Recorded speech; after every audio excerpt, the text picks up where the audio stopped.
Assalamualaikum warahmatullahi wabarakatuh. Nama saya Ahmad Fauzi Wirgiawan dengan NIM 430400182. Saya akan menambahkan dua tentang penyebab hadis menjadi dhaif, yaitu hadis mudallas, yaitu hadis yang diriwayatkan dengan menghilangkan rawi di atasnya. Tadlis sendiri dibagi menjadi beberapa macam, yaitu tadlis isnad.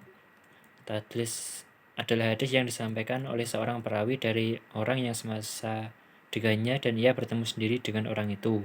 Namun, ia tidak mendengar hadis tersebut langsung darinya. Lalu yang B, tadlis qat'i. Apabila perawi menggugurkan beberapa perawi di atasnya dengan meringkas menggunakan nama gurunya, atau misalnya perawi mengatakan telah berkata kepadaku, kemudian diam beberapa saat dan melanjutkan al-amasi, umpamanya. Seperti itu mengesankan seolah-olah dia mendengarkan dari al-amasi secara langsung, padahal sebenarnya tidak.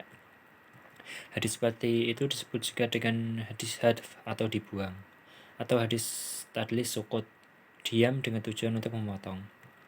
Lalu yang C, tadlis adhaf, atau merangkai dengan kata sambung, semisal dan, yaitu bila perawi menjelaskan bahwa ia memperoleh hadis dari gurunya dan menyambungnya dengan guru lain padahal ia tidak mendengar hadis tersebut dari guru kedua yang disebutnya.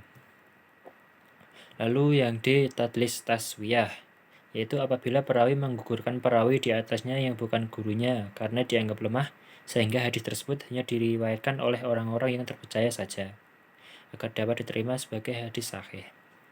Lalu yang E, tadlis syuyuh, yaitu tadlis yang memberikan sifat kepada perawi dengan sifat-sifat yang lebih dari kenyataan, atau memberinya nama dengan kunyah atau julukan yang berbeda dengan yang telah masyhur dengan dimaksud menyamarkan masalahnya. Lalu yang F termasuk dalam golongan tadlis syuyuh adalah tadlis bilad atau penyamaran nama tempat. Lalu penyebab lain karena dhaif terdapat cacat pada perawinya. Sebab-sebab celah pada perawi yang berkaitan dengan keadalahan perawi ada 5, dan yang berkaitan dengan kedobitannya juga ada 5. Adapun yang berkaitan dengan keadalahannya yaitu dusta, tuduhan, dusta, fasik, bid'ah, al-jahalah, atau ketidakjelasan. Adapun yang berkaitan dengan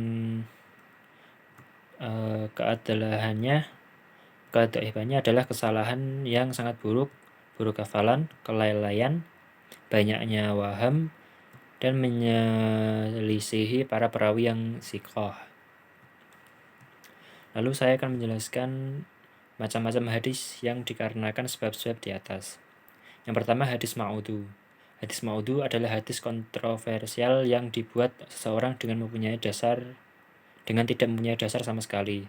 Menurut Subhi Saleh adalah kabar yang dibuat oleh pembohong kemudian dinisbatkan kepada Nabi karena disebabkan oleh faktor kepentingan. Lalu yang kedua, hadis matruk. Hadis matruk adalah hadis yang diriwayatkan oleh perawi yang disangka suka berdusta. Dan lalu yang ketiga adalah hadis munkar. Adalah hadis yang diriwayatkan oleh perawi yang dhaif, yang menyalahi orang kepercayaan. Perawi itu tidak memenuhi syarat, biasa dikatakan seorang dhabit, atau dengan pengertian hadis yang rawinya lemah dan bertentangan dengan riwayat rawi sikah. Munkar sendiri tidak hanya sebatas pada sanad, namun juga bisa terdapat pada matan. Sekian yang dapat saya lanjutkan. Bagian selanjutnya akan dijelaskan oleh presenter berikutnya. Assalamualaikum warahmatullahi wabarakatuh.